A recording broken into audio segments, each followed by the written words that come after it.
Welcome everybody. I am Swapna Bhandare and in this video I am going to explain you some important points related to the second chapter from the 8th standard maths textbook, that is the parallel lines and transversal. Before starting the actual content of this chapter, let us consider some important points related to the chapter. म्हणजे या व्हिडिओमध्ये आपण इयत्ता 8वीच्या गणित पाठ्यपुस्तकातील दुसरा घटक अभ्यासणार आहोत, समांतर रेषा आणि छेदिका. प्रत्यक्ष पाठातील महत्त्वाचे घटक बघण्यापूर्वी आपण इयत्ता 7वी मध्ये किंवा यापूर्वीच्या इयत्तांमध्ये या पाठाच्या संदर्भामध्ये जे काही मुद्दे बघितलेले आहेत त्याची आपण इथे थोडीशी उजळणी बघणार आहोत. So the first point is what is mean by plane. तर पहिला मुद्दा आहे प्रतल म्हणजे काय. So this is the figure of the plane. इथे आपल्याला एक प्रतलाची आकृती दाखवलेली आहे and from this figure we can clearly define what is mean by plane. म्हणजे या आकृतीवरून आपण प्रतल म्हणजे काय हे सहजपणे किंवा सहज त्याची आपण व्याख्या सांगू शकतो. A plane is a 2-dimensional flat surface which can be extended in all directions. म्हणजे प्रतल हा काय आहे तर द्विमितीय सपाट पृष्ठभाग आहे जो आपण सर्व दिशांनी वाढवू शकतो. A plane is a 2-dimensional flat surface which can be extended in all directions. आता इथं आणखीन एक मुद्दा येतोय, 2-dimensional फ्लॅट सरफेस म्हणजे काय, द्विमितीय सपाट पृष्ठभाग म्हणजे काय. So 2-dimensional flat surface is the surface where the only two values are considered related to that surface, that is one length and another is the width. म्हणजे द्विमितीय सपाट पृष्ठभाग हा असा पृष्ठभाग आहे की ज्याच्याशी रिलेटेड आपण फक्त दोनच घटक विचारात घेतो, तर त्या सपाट पृष्ठभागाची लांबी आणि रुंदी. असा जो पृष्ठभाग आहे त्याला काय म्हणलं जातं, द्विमितीय सपाट पृष्ठभाग म्हणजेच 2-dimensional फ्लॅट सरफेस.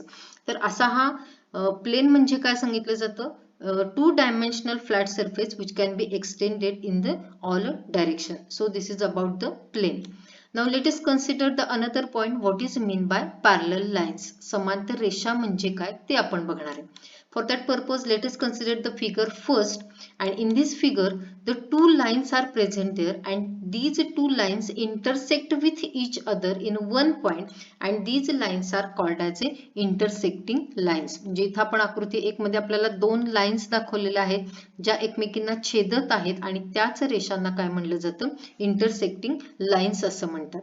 त्याच्यानंतर in the second figure the two lines are present here, and what is the important characteristic about these two lines, if we extend these two lines for far distance these two lines will never intersect with each other and so these two lines are called as a parallel lines. म्हणजे इथं या दुसऱ्या आकृतीमध्ये आपल्याला जी रेषा P आणि रेषा Q दाखवलेली आहे या दोन रेषांचं वैशिष्ट्य काय आहे तर या दोनही रेषा जरी आपण कितीही दूर अंतरापर्यंत वाढविल्या तरी सुद्धा त्या दोन रेषा एकमेकींना कधीही छेदत नाहीत आणि म्हणूनच त्यांना काय म्हणलं जातं, समांतर रेषा असं म्हणतात. So what is mean by parallel lines, the lines present in the one plane which cannot intersect with each other, these lines are called as a parallel lines.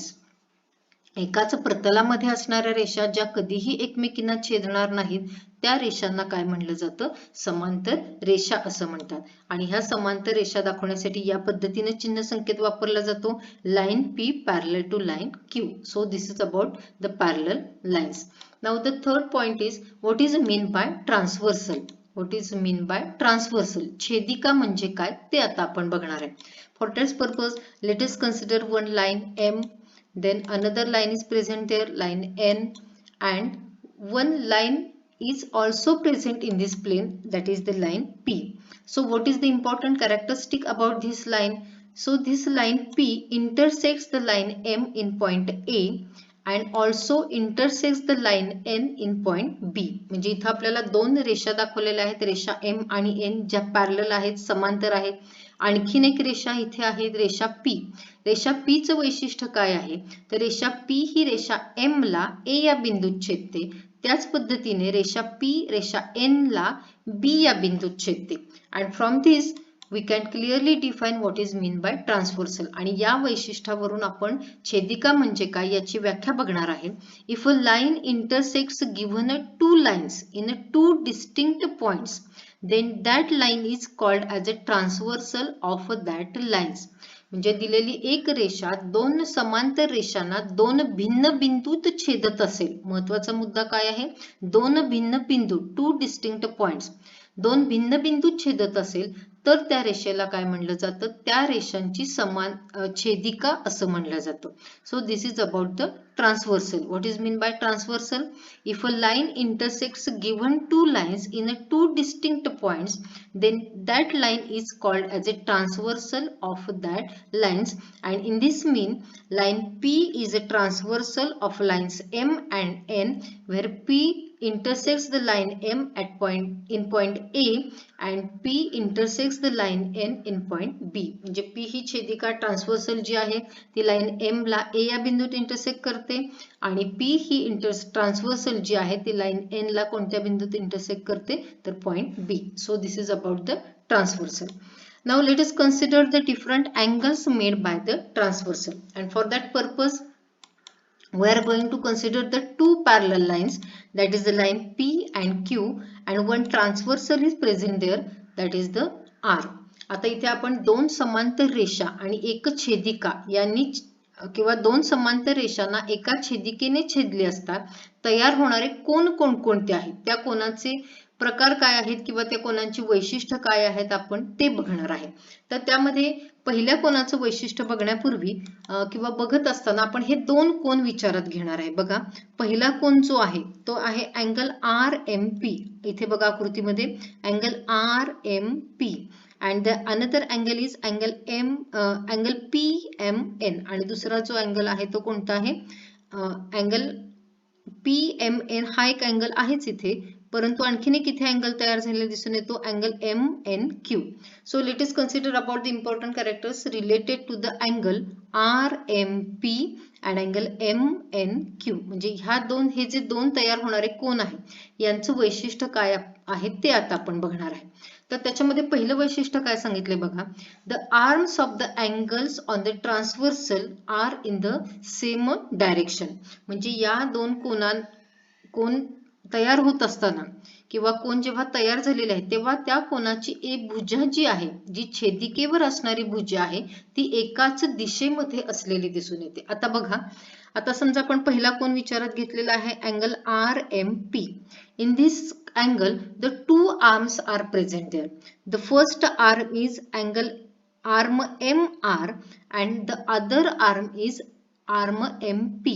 म्हणजे आता हा जो कोन आहे RMP, या कोनाला दोन आर्म्स आहेत, म्हणजे दोन भुजा आहेत. कोणकोणत्या आहेत? तर arm MR and arm MP ह्या कोनाच्या भुजा आहेत. त्याच पद्धतीने समजा आपण हा अँगल विचारात घेतला angle MNQ. Here also the two arms are present, arm NM and arm NQ. इथे सुद्धा दोन भुजा आहेत. आर्म कोणती भुजा आहे? पहिली NM आणि दुसरी भुजा जी आहे ते NQ. आता इथं काय पहिलं वैशिष्ट्य आपल्याला सांगितलंय की या कोनांच्या छेदिकेवर असणाऱ्या ज्या भुजा आहेत, म्हणजे the arms which are present on the transversal. आता पहिल्या कोनाची ट्रान्सव्हर्सल वर असणारी आर्म कोणती आहे? तर MR, आणि दुसऱ्या कोनाची ट्रान्सव्हर्सल वर असणारी आर्म कोणती आहे? तर NM. and we can see the both arms are in the same direction, that is in the upward direction. आणि आपण बघू शकतो की ह्या दोनही आर्म्स ह्या छेदिकेच्या वरच्या दिशेने असताना दिसून येतात. So this is the important characteristic about these angles, angle RMP and angle MNQ. म्हणजे हे पहिलं वैशिष्ट्य आहे. काय वैशिष्ट्य सांगितलंय? The arms of the angles on the transversal are in the same direction. म्हणजे या दोनही कोनांच्या छेदिकेवर असणाऱ्या ज्या भुजा आहेत त्या एकाच दिशेने असलेल्या दिसून येतात. Then the second important characteristic is that the other arms of the angles are on the same side of the transversal. आता राहिली दुसरी आर्म किंवा दुसऱ्या भुजेचा आपण विचार करणार. समजा पहिला जर अँगल विचारात घेतला अँगल RMP, त्याची आपण आत्ताच बघितले की MR ही जी आर्म आहे ती ट्रान्सव्हर्सल वर असणारी आर्म आहे आणि ती अपर डिरेक्शन मध्ये आहे. आता याच अँगलची दुसरी आर्म आपण विचारात घेऊया, आहे MP, arm MP. It is present on the right hand side of the transversal. आणि ही आर्म MP जी आहे ती कुठे आहे? तर it is present on the right hand side of the transversal. So in the another angle, in the case of the second example, angle MNQ. आता या दुसऱ्या कोनाचा जर विचार केला आपण तर त्याची NM ही जी आर्म आहे ती ट्रान्सव्हर्सल वर असणारी आर्म आहे आणि ती आता बघितलं तसं आपण अपवर्ड डिरेक्शन मध्ये आहे. आणि याच कोनाची दुसरी जी भुजा आहे NQ, सेकंड आर्म जी आहे ती NQ, it is also present on the right hand side of the transversal. And so this is the another important characteristic about these two angles, that is the other arms of the angles are present on the same side of the transversal. And in this example the arm MP and arm NQ of the corresponding angles are present on the right hand side of the transversal, and these angles are called as a corresponding angles. म्हणजे याच कोनांना काय म्हणलं जातं, संगत कोन असं म्हणतात. तर या पद्धतीने हे संगत कोन आणि त्याचं हे वैशिष्ट्य. What is mean bye corresponding angles? The angles in which the arms of the angles on the transversal are in the same direction as well as the other arms of the angles are on the same side of the transversal. म्हणजे या पद्धतीने या तयार होणारे हे जे कोन आहेत त्याला काय म्हणलं जातं, संगत कोन असं म्हणतात.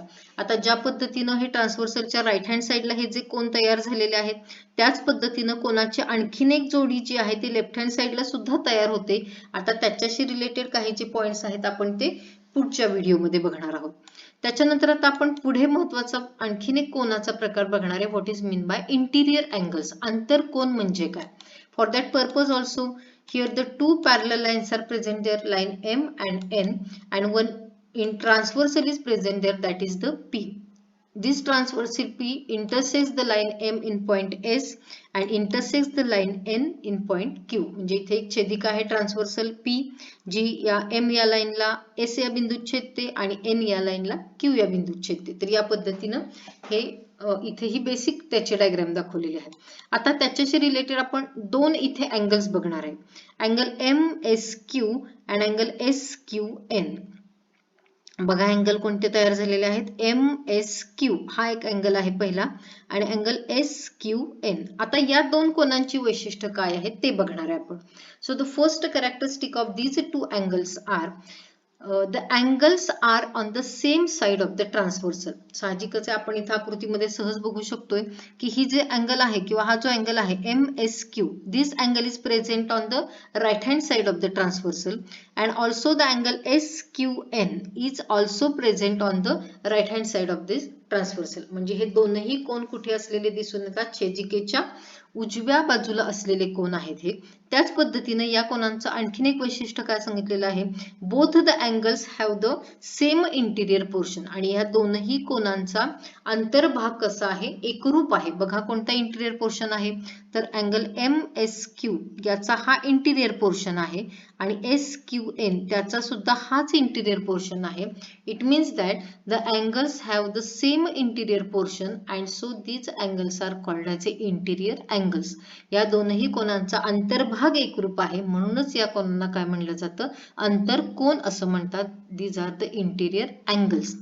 Now one remaining or the one pair of the angles remain, that is the alternate angle. आणखीन एका कोनाची जोडी आपण बघणार आहे. व्युत्क्रम कोन म्हणजे काय?